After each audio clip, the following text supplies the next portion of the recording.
Well, I have to be honest. It's more intense than shooting product videos in 3 days. This is really intense.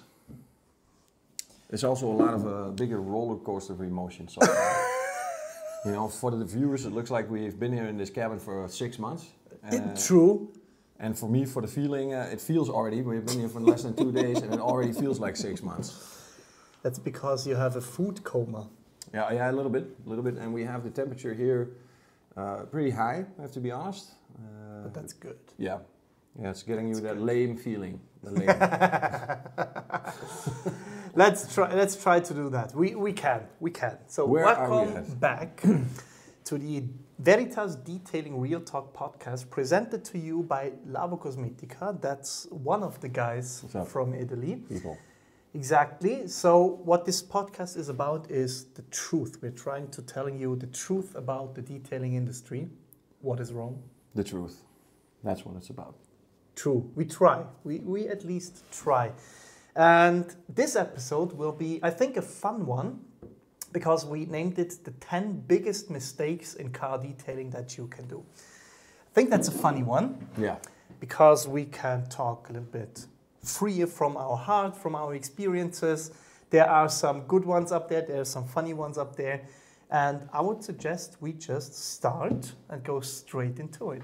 What are you looking at? I'm trying to read with you, but I see the letters have the font size of that's also a sign that you're getting older, Reggie. Maybe. I need to have my laptop with me. I'm sorry for the guys who are looking at it. Guys and girls, sorry.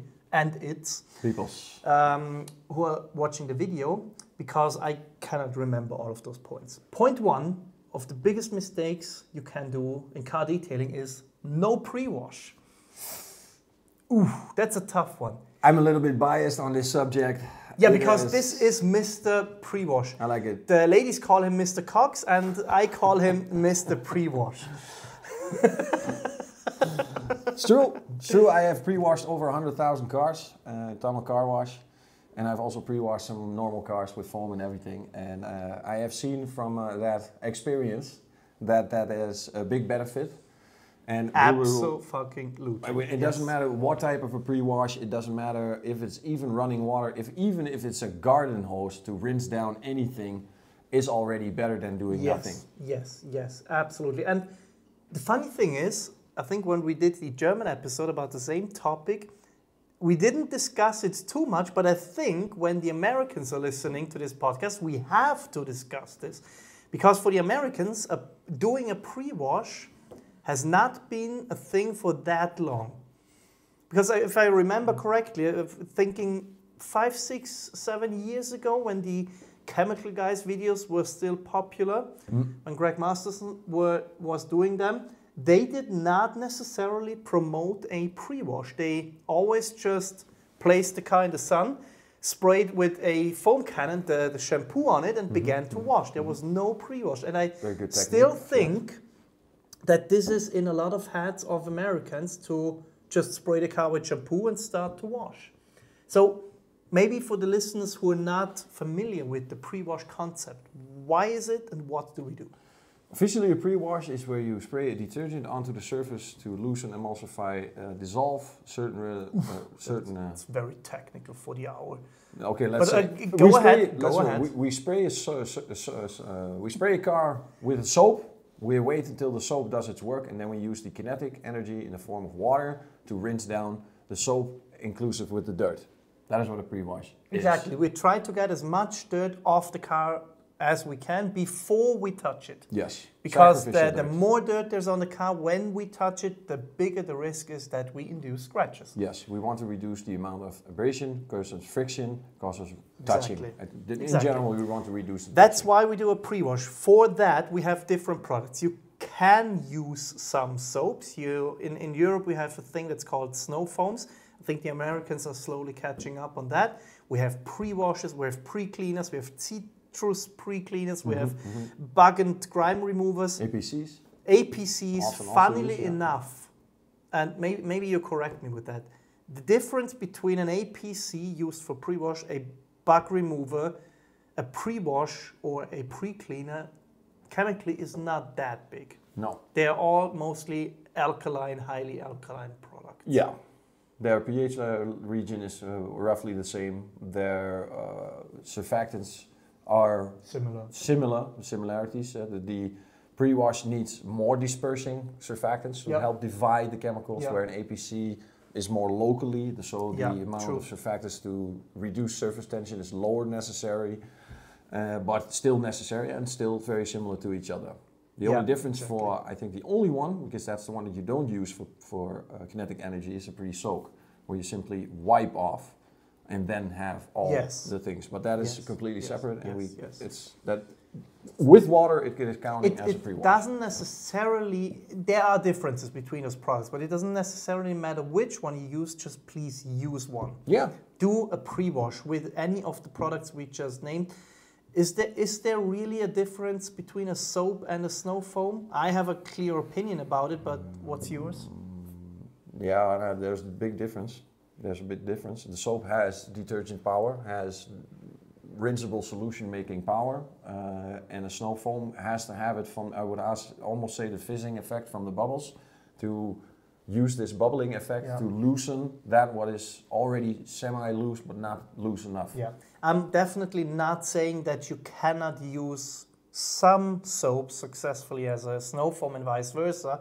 However, for me, a shampoo or car soap has always been made to provide lubrication for the contact wash, which means the cleaning power does come from the wash mitt, 90% of cases, and a snow foam needs to clean the car without it being touched.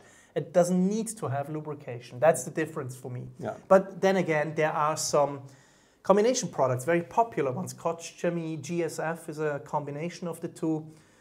There are other ones. Your Primus 2.0 from Labocosmetica is a pre-wash, a snow foam, and a shampoo. You can use it as you like. So Sonex Rich Foam is another one. So there are products which are combinations of both. So I wouldn't, if you use a soap as a snow foam or a snow foam as a soap, I think there are bigger mistakes you can make. But just please do a pre-wash. That's what we want to say. That's definitely one of the biggest mistakes. Because we always say it, a bad hand wash routine is worse than going through a tunnel wash. A good tunnel wash, definitely. True, absolutely true. Good, next biggest mistake. I mean, that's a funny one because we just did a whole episode on that, trying to find the best product. Yes. Because at the end of the day, it simply doesn't exist. No.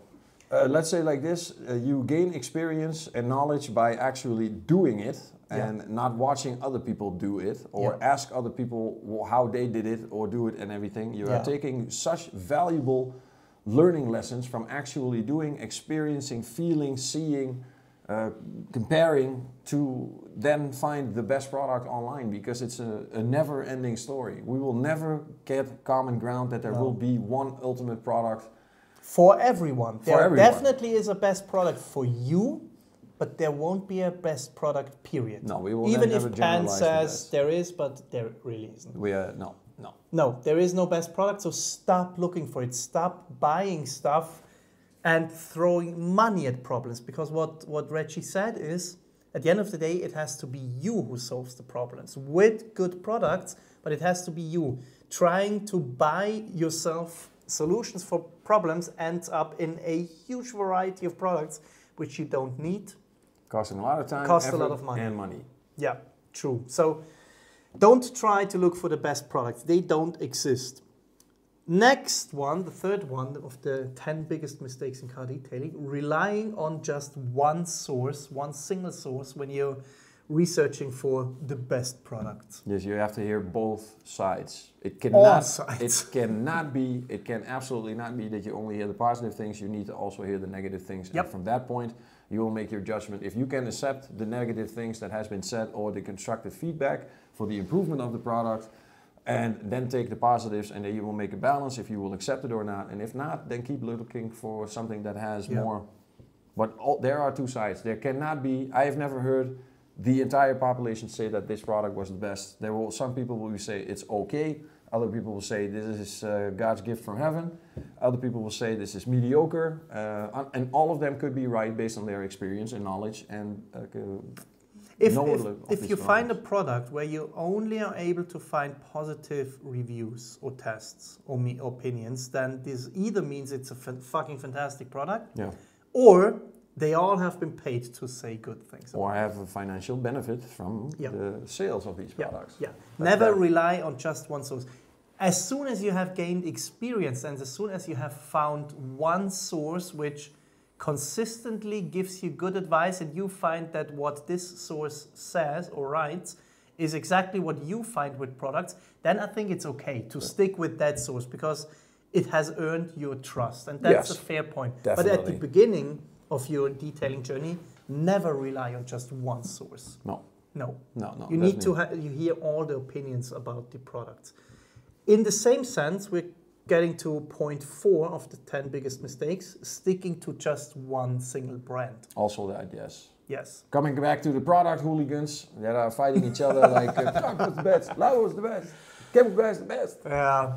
It's great and everything, but remember your opinion is just an opinion. And if we take all the people to be the same and everybody has equal rights, we need to listen to 8 billion different opinions. And all of them have the same amount of value because no person is better than the other. We are one race under God. Exactly, and realistically there is not a single brand out there which has fantastic products or amongst the best products in every single category. Every brand is specialized towards one or the other direction.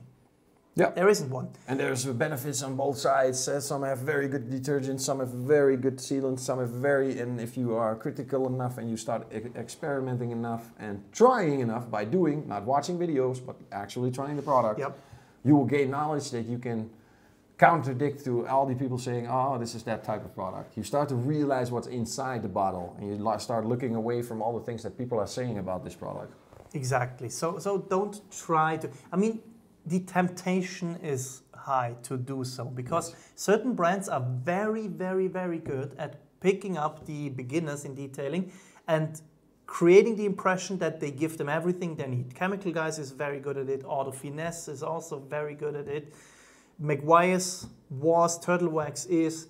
So, but you can start your journey with one single brand, but don't think that this one brand will solve all your issues and have all the solutions and has all the best products across the whole range. It doesn't exist. Exactly. We can give you some recommendations if you want to do that in order to keep it simple for yourself. We can give you some recommendations in the sense of safe bets because those brands have at least good or decent products across the whole range. Absolutely. Can you think of some?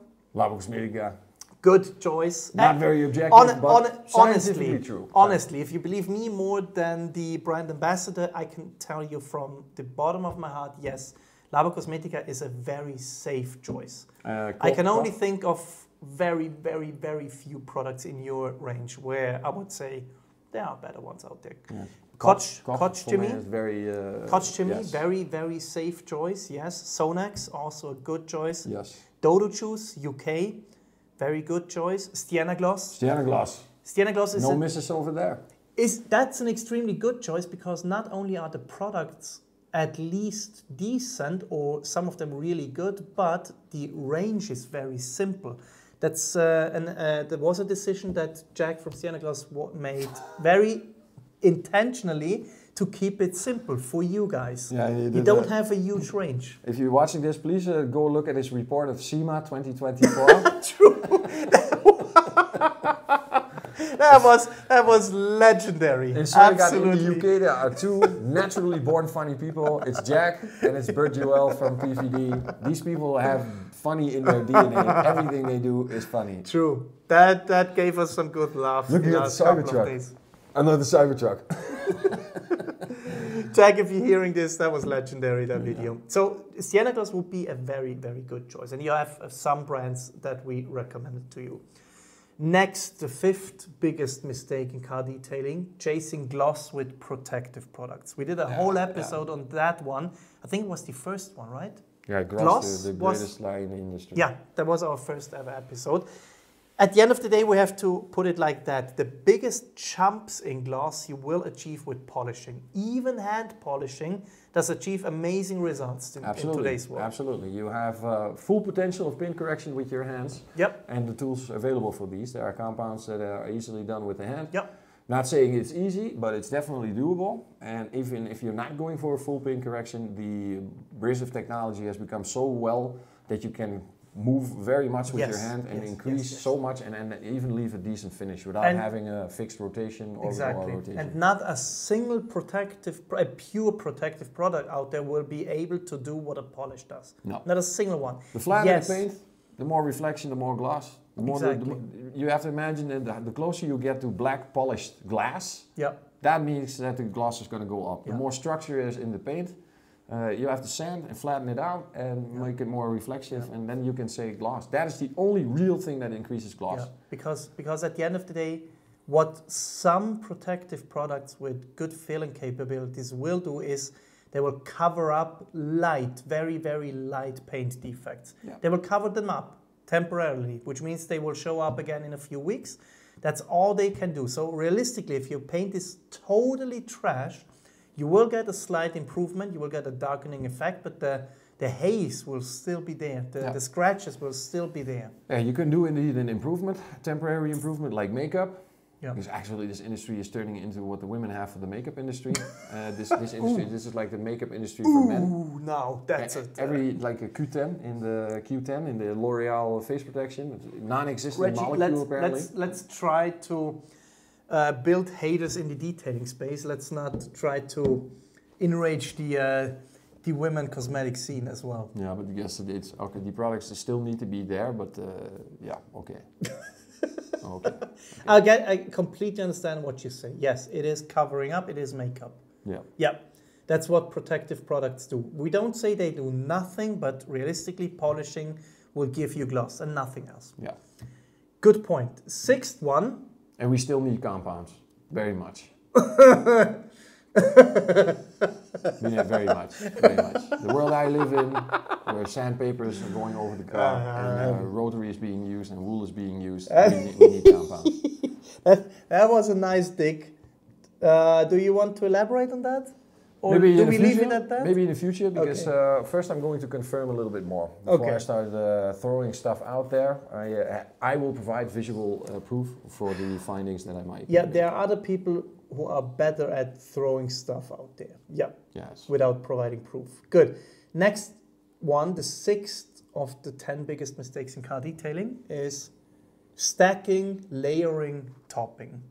I love it. Guys, I love it. Let me be clear. When I started and when this 10 years ago, when it became a little bit more serious, up to 12, 15 years, 12, something a while ago, the industry became more vivid. There were more brands being born, more products coming, and I'll tell you honestly that I have done, and I have been completely convinced about this, that I have done 5 rounds of P40 quick detailer of chemical guys, visualizing myself that I have layered 1 centimeter of carnauba on top of each other, increasing the gloss of my car so hard, knowing that it's not going to turn wet in the first 5 weeks. And I've also done the most crazy combination, 12 rounds of blacklight glaze, finishing 1 bottle on 1 car, 700 towels to wipe it off. Still convinced that I was doing something fantastic, and it felt amazing, these experiments. I felt amazing doing this. I was really convinced I was doing something. And now I'm a little bit older. Now I know a little bit, and I like now more the real, so I'm not so into the fake anymore. Same with the women, like without makeup. Ooh, another someone dig. Special, someone very special. Another dig. And so for me, same with, I like, used to like wet tires, glossy wet tires. Now I like natural finish. It's an a flavor that evolves over time. Are you looking at something special? Because in the I am looking at the safety data sheet of the P40 Quick Detailer from Chemical Guys. It says in the title of the sheet, with brilliant natural carnauba shine. Do you know what the water content of that product is? It has to be over 80%. 90% or more, according to the safety data sheet. So how much carnauba is in there, realistically? There cannot be more than 10%, because that is... 5 or less, they say. 5 or less. So 5 or less. In best case, it was 5 or less. So imagining having, but that was going on in my head, and I really loved it. It made the detailing much more interested when I was still in this fairy tale land of how everything works, and it was fantastic. But if I jumped now and I know the things that I know now, I would have saved me a lot of money, and I would probably in a much higher level of detailing that I would be by the influence of what I thought was real versus what actually is real. Reggie, what I will tell you now, only one other person knows. I don't think that he realizes he knows it, but he has seen it at least. I have done exactly the same. I was caught by chemical guys at the beginning of my detailing journey, and I've done exactly the same thing. I followed their recommended routine. I polished, applied a glaze, applied a sealant, applied a wax, applied a quick detail. And the car looked good. But did I do anything special by layering or stacking those products? No, absolutely. It was not a lasagna. Not. Absolutely not. And now all the listeners of the podcast know that as well from me, because I'm the biggest critic of chemical guys and also stacking, layering, and topping. Stop believing that it does anything, or that it makes sense. Let's put it that way. If you have fun doing it, please by all means do it. But it does not make sense in any way, shape, or form. It does not prolong the life of another protective product. It does not add shine. It does not give you more thickness of anything. No. The only thing I would say, okay, I'm okay with it, is if you use the same product, ceramic coatings excluded, if you use the same product twice on the same car to make sure that you have even coverage. Yes, definitely. I'm okay with that. 100%. I will. And with some I will paste agree on that waxes, one. it really does make a difference if you apply 2 coats. Yeah. Because then you have even coverage. With ceramic coatings, I'm already saying I'm critical about that, because when you go over it a second time, the solvents in there are so strong, you're removing a good chunk of the first layer as well. It's possible, yeah. Yeah.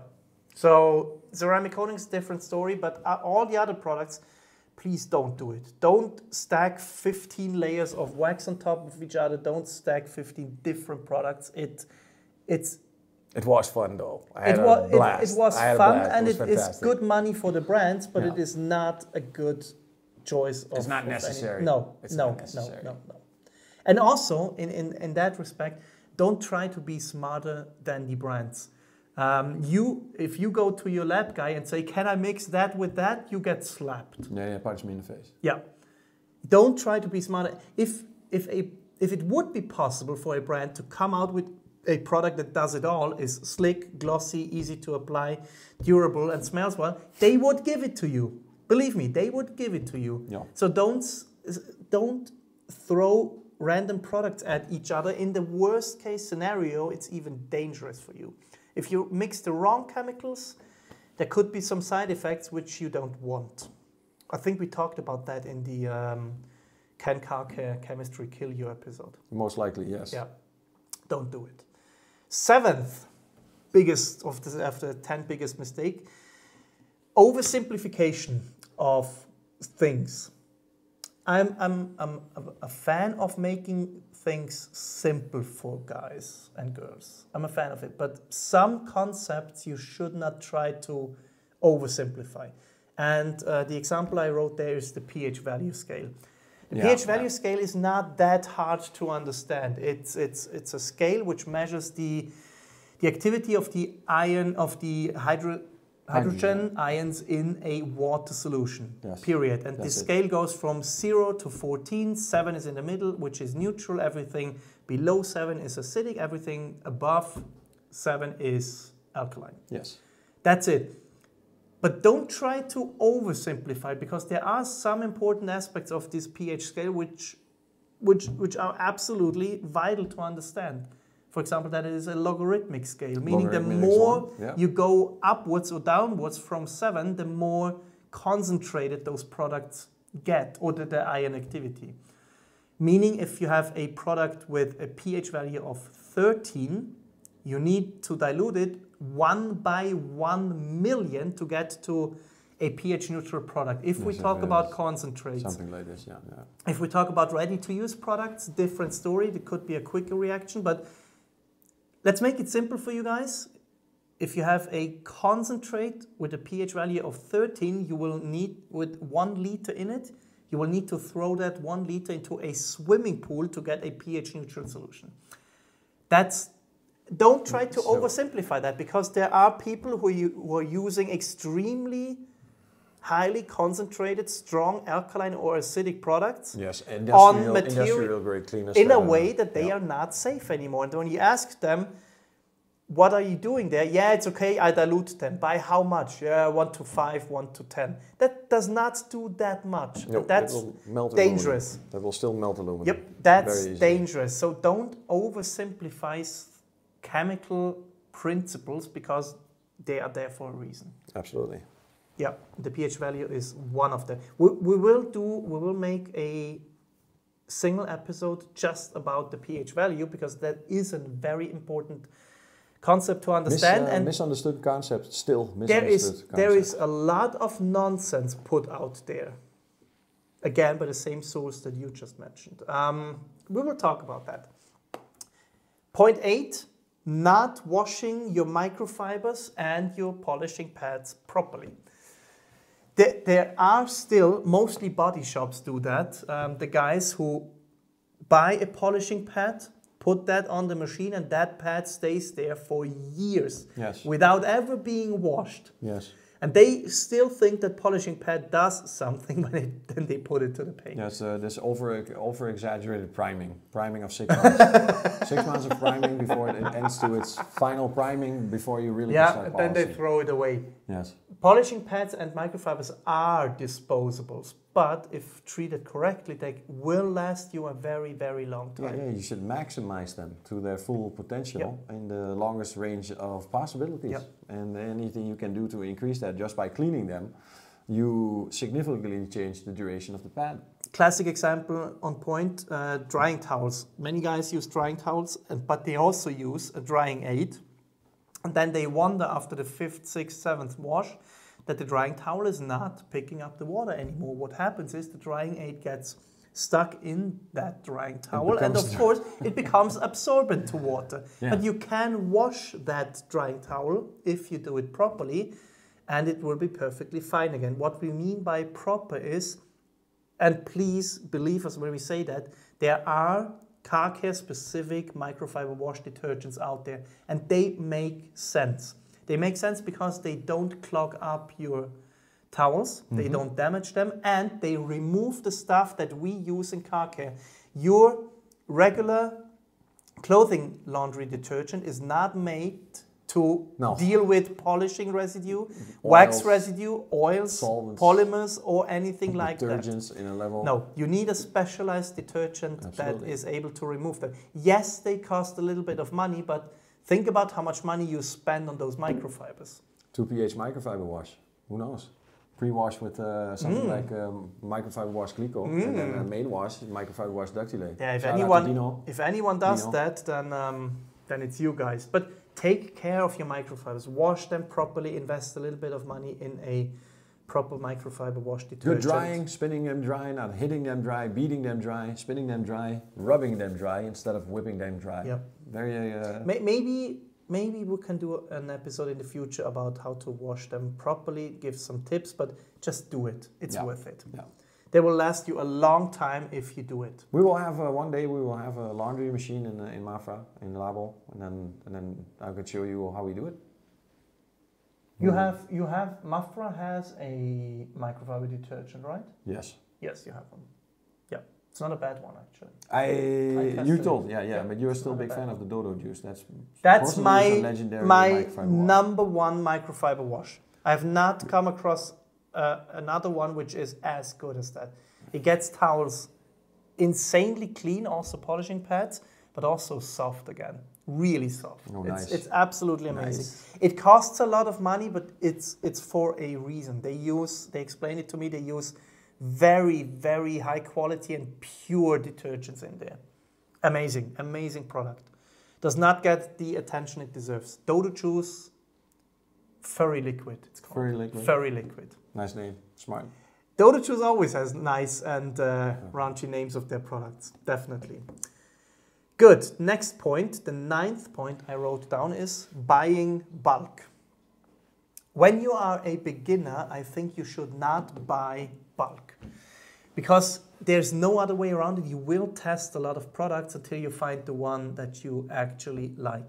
And if you have 15 different car shampoos and all them in gallon sizes, it's a waste of money and it's a waste of material. You will not use them up. First, finish what you got before you start moving to new, because I have seen too many messages of people selling their entire old detailing collection. Yes. That is such a huge amount of money that you are, if you are a bargain hunter and you are Dutch, those moments where you strike because you take all those products for very little amount of money.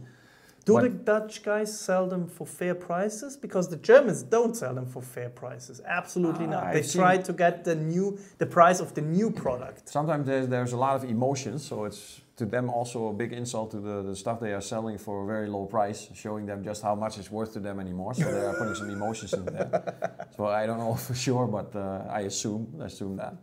But buying bulk. Not a good idea when you are at the beginning of your journey. Yes. Because now comes the funny thing. The 10th biggest mistake I wrote down is not buying bulk. That is also true. And that is at the point you found your products in every category, please buy bulk. It does make financially so much more sense to buy them in bulk. Buying bulk is basically your entire year-round discount. That's always there. Bulk is often some extra bottle from separate bottles purchase.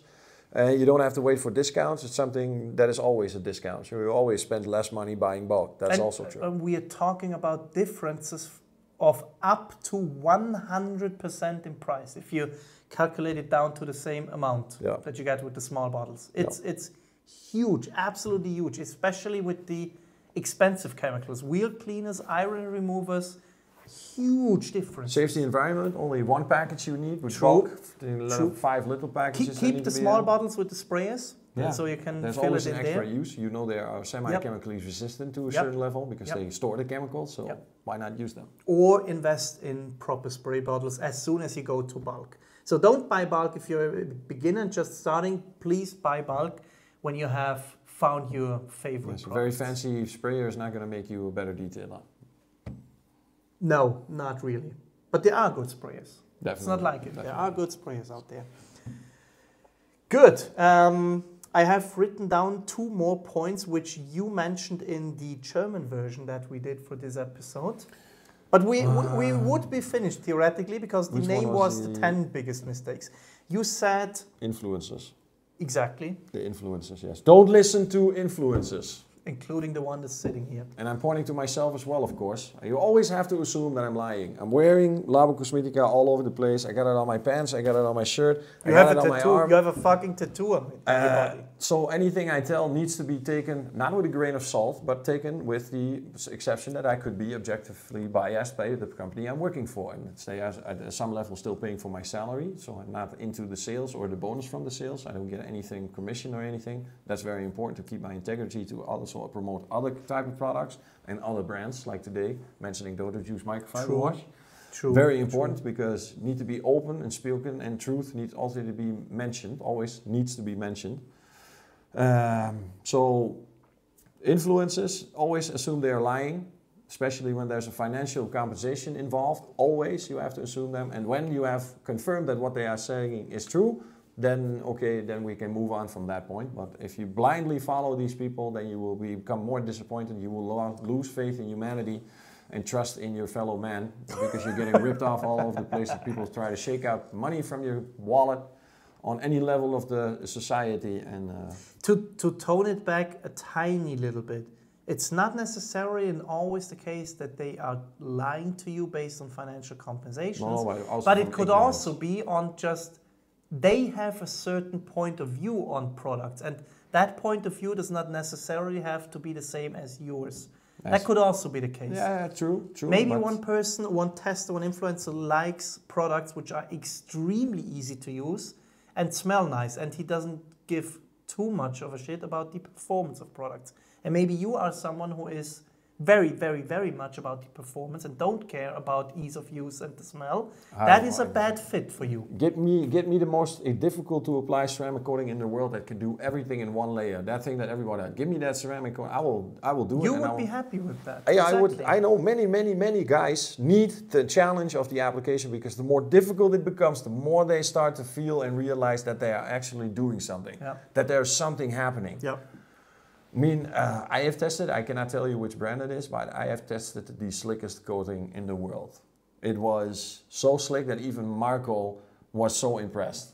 It did nothing in beading and sheeting, chemically resistant, it was nothing. Same you mentioned in another episode? No, this one I've definitely never mentioned. I still have it. The next time we try it, you will try it and then you will confirm with me, holy shit, what is this? Is this liquid silk or what?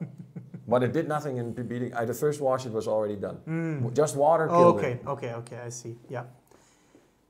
Did we mention that when we said about don't look for the best product? No, every single detailing product out there is compromised. Every single one of them. Yeah. They all are. So there is no best. So you already mentioned an 11th point, don't trust influencers. I have 2 more. Not following the instructions is also a big mistake, especially when you start. Yes. The instructions are there for a reason. They are there to keep you and your car safe under all conditions. Yes. You can start experimenting, but don't be stupid. If it says cool surface, it means cool surface. If it means out of direct sunlight, it means out of direct sunlight. Exactly. If it says do not let dry, then do not let dry. If it's a concentrate and it says use 1:5 to 1:50, don't use it neat. Exactly. You can always, so I tell you this during training, and during training I tell secret dilutions that I've picked up during my world tours that can help detailers reduce cost per car during washing.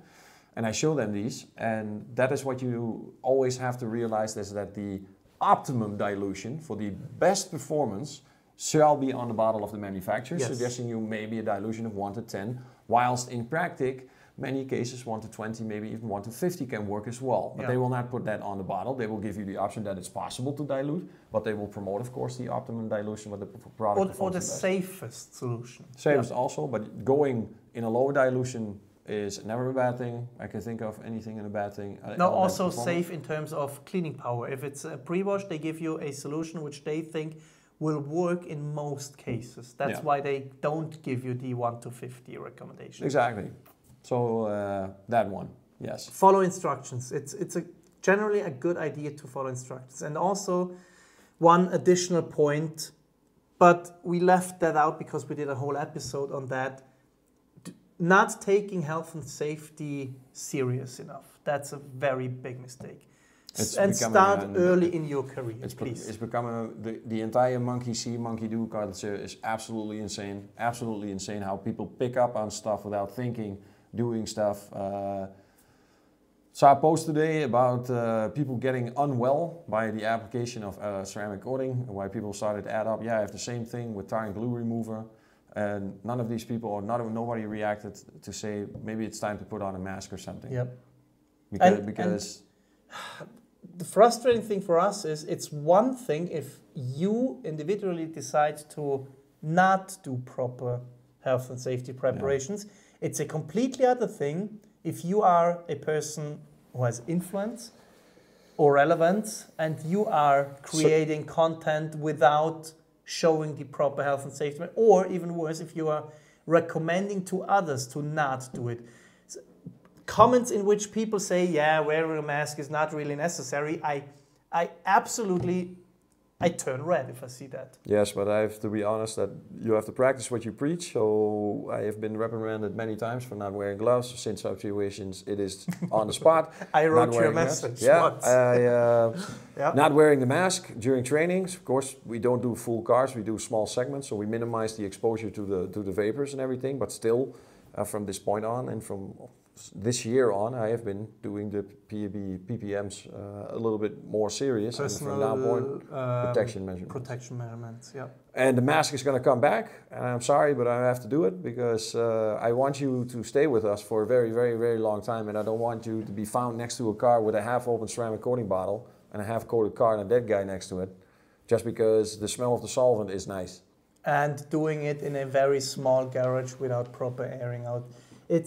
Take it serious from the get-go. Look at those bottles. If you see dangerous signs on it, read what they mean.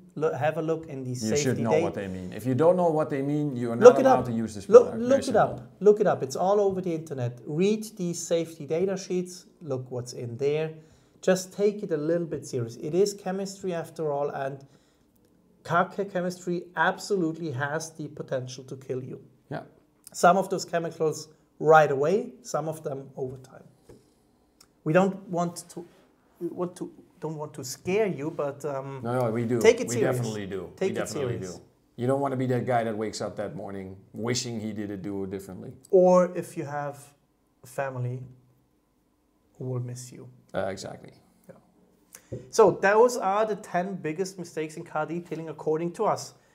Not doing a pre-wash, trying to find the best product, relying on just one source in your research, sticking to one single brand, chasing gloss with protective products, stacking, layering, topping, oversimplification of important concepts, not washing your microfibers and pads properly, buying bulk and not buying bulk. And those are the 10 biggest mistakes, according to us. If we have missed a very important aspect, according to you, please write it into the comments, because then we can maybe make a follow-up episode with the 20 most dangerous mistakes you can 10 do. most from the viewers. Exactly. That would be a fantastic additional episode where we can talk about the stuff that you provided there. Reggie, good. Thank you very, very much. This was one again. There was one. It was back a very interesting one. People always like these rankings and lists. Yeah. I also do. Yeah. I'm honest. All men love lists. Yes. We like structure. 10 best cars. Yes. 10 best skis. Yeah, 100%. Good. If you have watched this episode as a video, thanks for watching. If you have listened to the podcast, thanks for listening. And we hope you join for the next one. Bye. Ciao. Ciao.